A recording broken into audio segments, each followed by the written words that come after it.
Yes, now, former PIC boss Dan Matjila is expected to conclude his testimony this morning. This is the fourth week on the stand at the inquiry, looking into alleged impropriety at Africa's largest asset manager. ENCA's Heidi Jokos is following proceedings, and she joins us live now. It appears, Heidi, that the final week of the Commission of Inquiry, Dan Matjila has been on the stand for over 3 weeks now, denying any wrongdoing. Exactly. So we've had Dan Matjila on the stand for over 3 weeks now. This will be his fourth week testifying before the Commission of Inquiry. And he was the man at the centre of it all, given the fact that he was the CEO for over 4 years at the PIC. A number of witnesses throughout this Commission of Inquiry, current staff members and former executives, painting him in a very bad light. And of course, Dan Matjila has had an opportunity to defend himself and give his side of the story.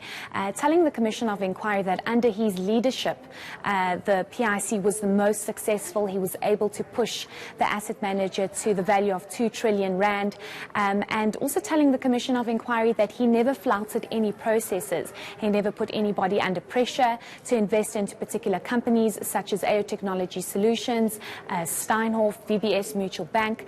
He did, however, also mention that he's taking full responsibility for the investment into Steinhoff. We do know that, of course, that company has collapsed, and it had a major impact on the PIC and government employees' pension funds, which we must remember that the PIC invests on behalf of. So this will be, I think, the 13th day that he's back in the stand. It will be interesting to hear what he's going to have to say today. Is he also willing to take responsibility, Heidi, for the AO Technology Solutions deal? Very controversial one by the PIC. No. So last week he dealt with AO Technology Solutions. He covered it for about 4 days.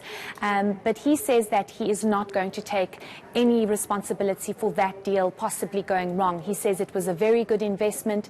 He says that it was an opportunity for the PIC to invest into the ICT sector, and AO Technology Solutions looked very promising. He has blamed the bad media coverage and other issues such as the CIPC issuing a notice that they want to, they told the PIC to recoup that 4.3 billion rand back.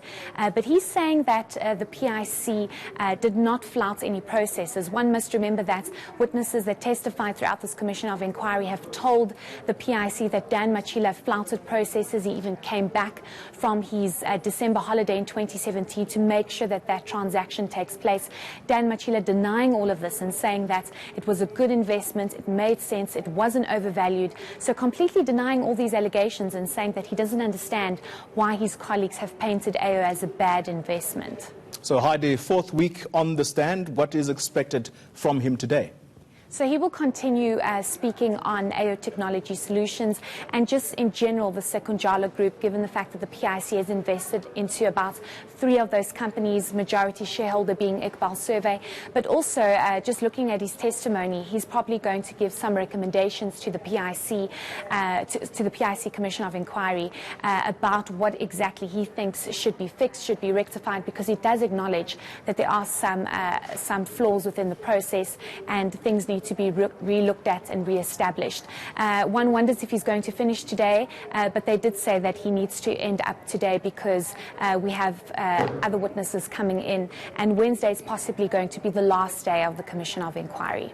Right. Heidi Jokos, thank you very much for giving us an update here in the newsroom ahead of